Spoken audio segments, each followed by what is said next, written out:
Se as ordenações afonsinas, manuelinas e demais leis condenavam aqueles que faziam coisas que não deviam de fazer, o que fazer com os fantasmas?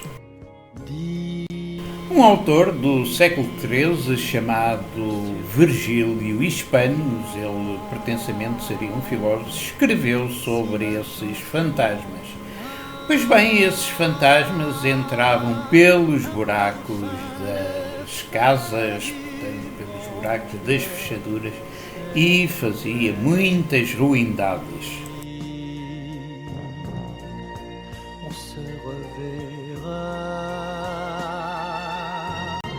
Assim, esses fantasmas entravam pelo buraco de uma casa, viam um homem a dormir, retirava-lhe o sêmen e depois ia ter com uma donzela virtuosa e colocava o sêmen dentro do ventre dela. É claro que a moça mais tarde iria aparecer grávida, mas teria desculpa, pois tinha sido esse fantasma a fazer essa tropelía.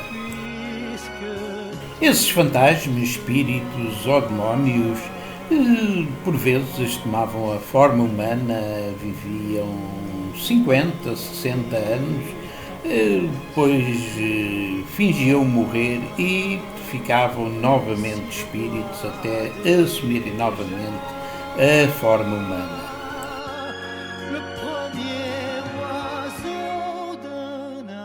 Esses demónios ou espíritos eram chamados na altura de pesados.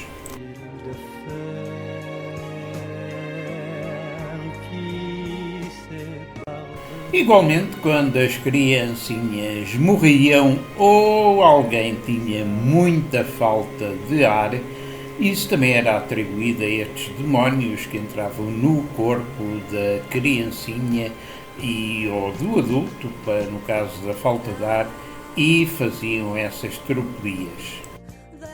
E falemos agora da nigromância, que é um procedimento adivinhatório que consiste em prever o futuro por meio da evocação do espírito dos mortos ou mesmo conversar com os mortos.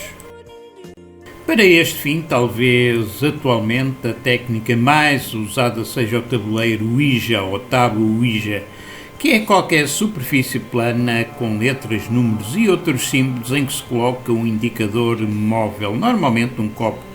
Foi criado para ser usado como método de necromância ou comunicação com espíritos. Eu, quando tinha os meus 15 anos, estive em 2 ou 3 sessões de Ouija. Era ainda também adolescente, em Oliveira do Hospital, na Beira Alta. Pois bem, eu, na altura, era utilizado uma mesa que chamam mesa de pé de galo. O tabuleiro Ouija é relativamente recente, ele foi inventado nos Estados Unidos depois de 1848.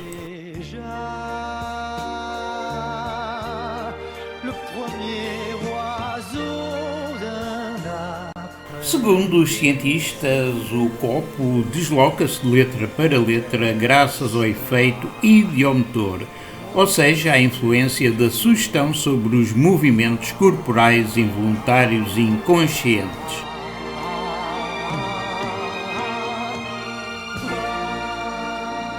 E vamos ouvir agora Paloma Dieu na voz de Mireille Mathieu, mais um bolero.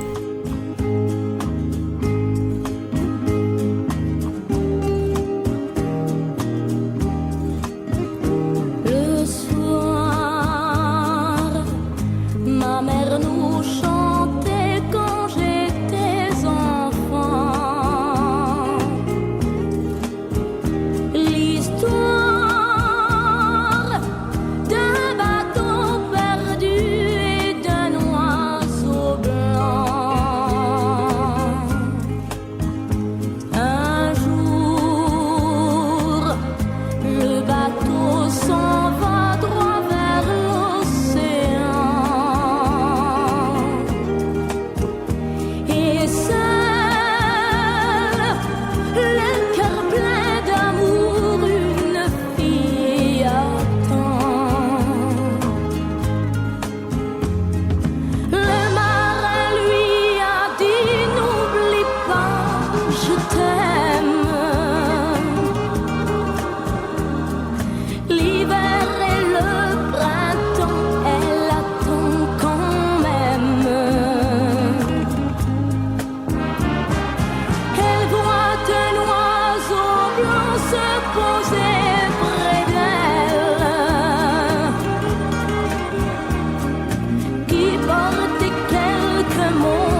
Para além das ordens ou leis dos reis, como vimos, das ordenações afonsinas e manuelinas, também as cidades podiam impor leis contra os feiticeiros e as idolatrias. Assim, por exemplo, existe uma postura da Câmara de Lisboa de 1385 que, para além das proibições reais, ela própria também fazia lei do que acontecia na cidade.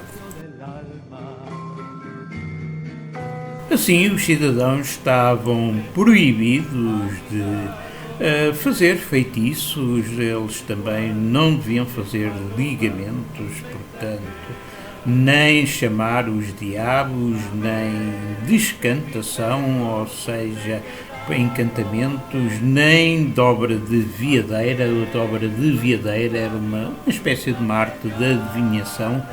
Enfim, não deviam também ter determinados sonhos, nem fazer encantamentos. Os cidadãos estavam ainda proibidos de deitar mal olhado para alguém e, para evitar aquelas mesinhas para feitiços e encantamentos, toda a gente estava proibida de fazer qualquer remédio para a saúde de algum doente.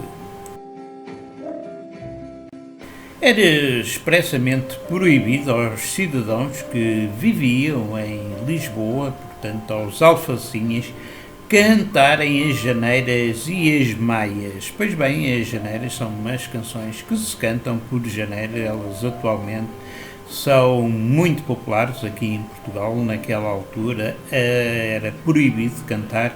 E as maias deixaram de existir praticamente, atualmente já ninguém canta as maias. E também era proibido colocarem cal nas portas na altura do início do ano.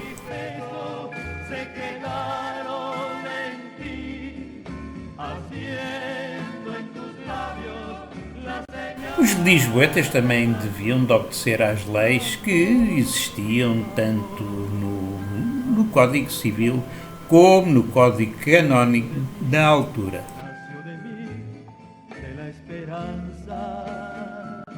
Os infratores teriam de pagar cerca de 50 libras, que seria metade para a cidade e metade para o delator.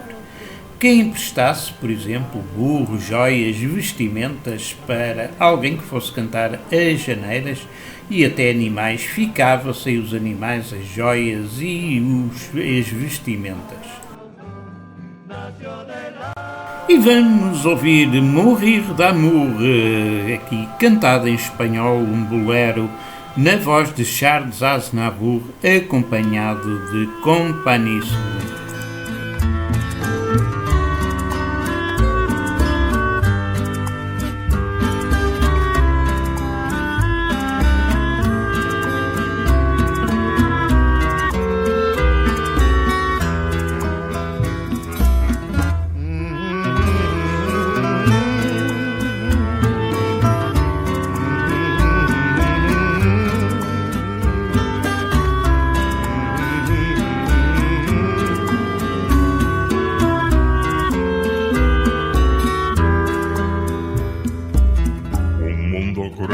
Condenado, sin compasión me ha sentenciado, en cambio no siento temor,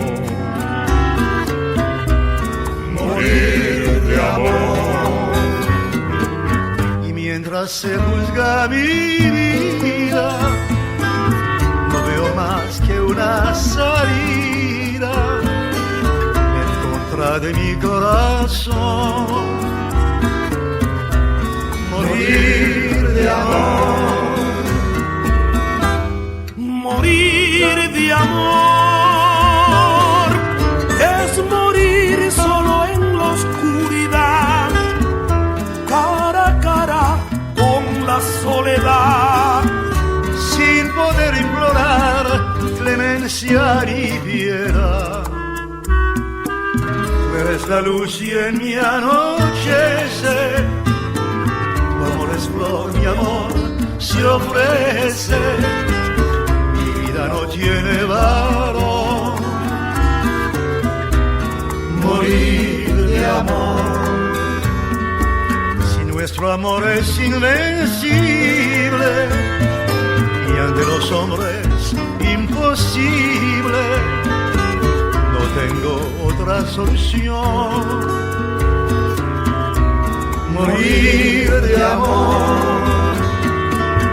Con frente alta y firmes pasos, he de vencer este fracaso, disimulando mi dolor.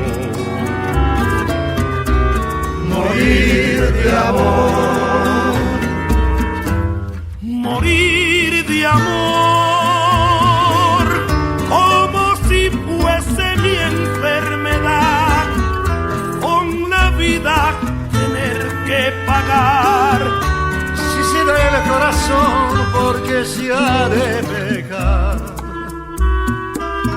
Adiós al mundo y sus problemas, adiós a aquel que me condena, que queden todos consuelos.